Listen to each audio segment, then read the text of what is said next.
I don't know if you've ever felt it, that prickle on your neck when something's wrong. Like the air itself is watching you. That's how it started for me, standing on the deserted platform of the Chicago Blue Line at 1:47 a.m., waiting for a train that wasn't supposed to come. My name's Ethan. I'm 26, a graphic designer who's too broke to afford an Uber every night after late shifts at the print shop. So I take the L train. Usually, it's fine.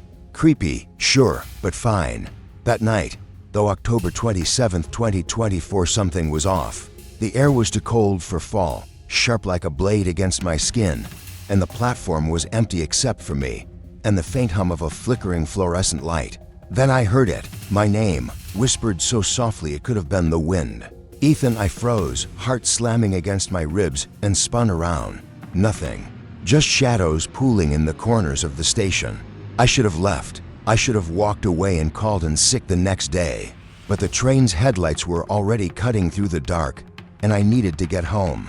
The doors hissed open, and I stepped onto the midnight train. That's when my life changed forever. The car was old, older than any CTA train I'd ever seen. The seats were cracked red vinyl, the kind you'd find in a diner from the 70s, and the lights were dim, casting a sickly yellow glow. The air smelled like rust and something sour, like spoiled milk. I gripped my backpack straps, my palms sweaty despite the cold, and scanned the car. There were maybe a dozen passengers, scattered across the seats, none of them looking at me. A woman in a gray coat stared out the window, her reflection showing a face that didn't quite match to pale, to still. A man in a faded Cubs cap sat hunched over, muttering to himself, his hands twitching like he was trying to grab something invisible. And at the far end, a kid no older than 10 sat alone, swinging his legs, his eyes locked on me. His gaze felt like a weight, heavy and wrong. I sat near the door, telling myself it was just a late-night crowd, just weirdos who ride the train at 2 a.m. But my gut screamed otherwise. The train lurched forward, and the lights flickered, plunging us into darkness for a split second. When they came back on, the kid was gone. My breath caught, and I scanned the car. He wasn't there. No way he could have moved that fast. My heart was racing now, a cold sweat creeping down my back. I tried to focus on my phone, but the screen wouldn't load. No signal, no Wi-Fi. Just a blank gray haze. The train didn't stop. The blue line's supposed to hit stations every few minutes. Clinton, LaSalle, Grand, but the windows stayed black, like we were tunneling through nothing. I checked my watch to 03 a.m. We'd been moving for too long. I stood, legs shaky, and walked to the door between cars, hoping to see the conductor or something normal. The next car was empty, but the air felt thicker, like walking through fog. And then I saw it. A newspaper on one of the seats, yellowed and brittle, dated October 27, 1924. The headline read, "Tragic train derailment kills 13 on Blue Line." My stomach dropped. I'd heard about that crash in history class, a freak accident near Damon Station. Bodies mangled, no clear cause. They said the train just vanished into the tunnel, like it was swallowed. I backed away, my breath shallow, and that's when I heard it again, Ethan, this time. It wasn't a whisper. It was clear, like someone was standing right behind me. I whipped around, but the car was still empty. My chest tightened, panic clawing at me. I stumbled back to my seat in the first car, trying to stay calm. But the passengers were different now. The woman in the gray coat was gone, replaced by an old man in a tattered suit, his eyes milky white, staring straight ahead. The muttering guy in the Cubs cap was closer now, 2 seats away, his hands still twitching. But his muttering had turned into a low chant, "Don't look, don't look, don't look."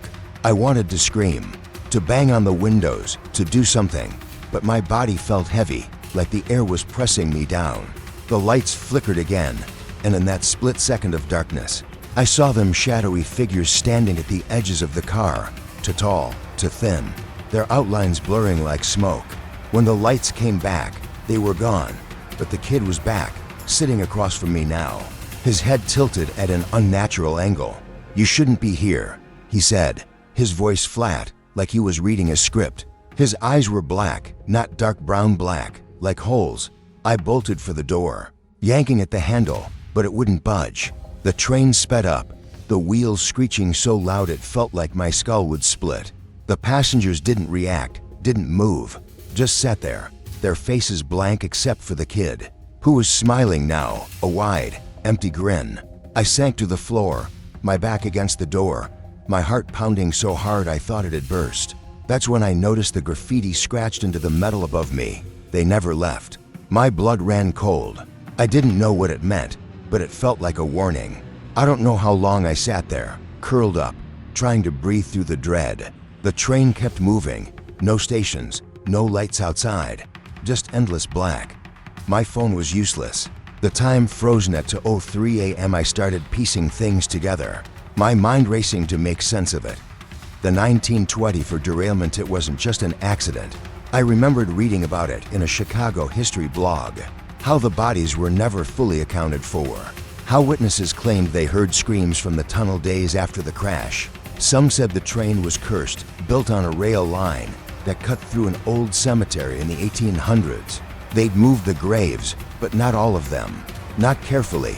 I looked at the passengers again, really looked. Their clothes were wrong to old, like they'd stepped out of a sepia photo. The old man's suit had a high collar, like something from the 20s.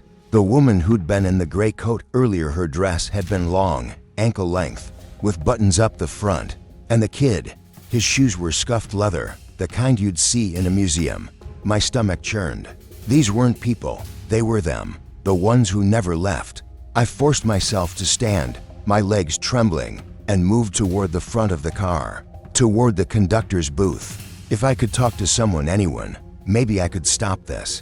The door to the booth was rusted, the handle cold as ice. I yanked it open, and the smell hit me, first decay, like something had been rotting for decades. The booth was empty, but there was a conductor's logbook on the seat, pages brittle and stained. I flipped it open, my hands shaking so bad I could barely turn the pages. The last entry was dated October 27, 1924, in spidery handwriting. Train for 7. No stops. They won't let us go. I dropped the book, my breath hitching. Something moved behind me, a shadow, tall and thin, flickering in the corner of my eye. I didn't turn around. I couldn't.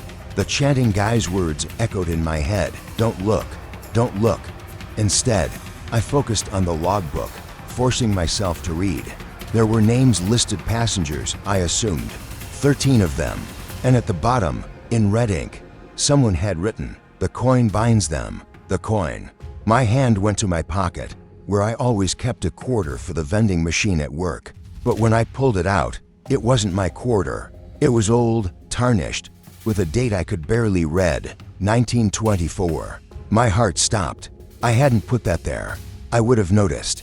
I dropped it, and it rolled under a seat, glinting in the dim light like it was alive. The train lurched, harder this time, and the lights went out completely. When the lights came back, the car was different. The seats were gone, replaced by wooden benches, and the windows were frosted over, like we were in a blizzard. The passengers were still there, but they were wronger. The old man's face was sunken, his jaw hanging open like it was unhinged. The kid was closer, his grin wider, his eyes blacker, and the woman in the gray coat was back, standing at the far end of the car, her head tilted like she was listening to something I couldn't hear.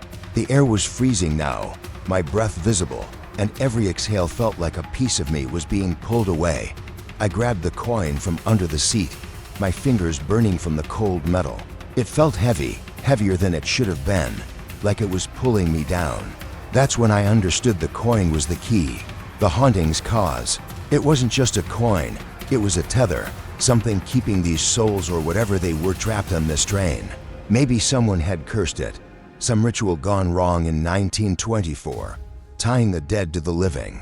I didn't know, but I knew I had to get rid of it.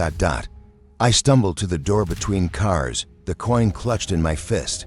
The shadowy figures were everywhere now, flickering in and out of sight, their whispers filling my head. Stay, stay, stay. My vision blurred, my chest so tight I could barely breathe. I reached the door, yanked it open, and threw the coin as hard as I could into the next car. It hit the floor with a dull clang, and for a moment, everything stopped. The whispers, the shadows, the screeching wheels, all silent. Then the train shuddered, a bone-rattling jolt, and the lights blazed back on, bright and harsh.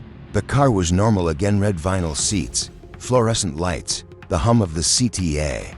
The passengers were gone, replaced by a couple of tired-looking commuters who didn't even glance at me. The windows showed station lights flashing by. My watch ticked forward to 15 a.m. I collapsed into a seat, my whole body shaking, tears stinging my eyes. The train stopped at Damon, and I stumbled out, gasping for air, the platform solid under my feet. I don't ride the Blue Line anymore. I can't.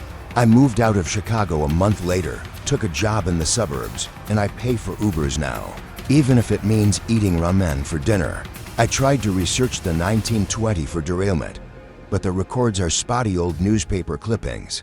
A few blog posts, nothing concrete. Some say the train was cursed because of the cemetery they built the tracks over. Others say the conductor was involved in something dark, something that bound those passengers to the train forever. I don't know what's true, but I know what I saw, what I felt. That coin, I don't know how it got in my pocket, and I don't want to know. Sometimes at night, I hear it, my name, whispered in the dark. I check my pockets, my bag, every corner of my apartment, terrified I'll find that coin again. So far, I haven't, but I wonder if it's still out there, on that train, waiting for someone else to pick it up.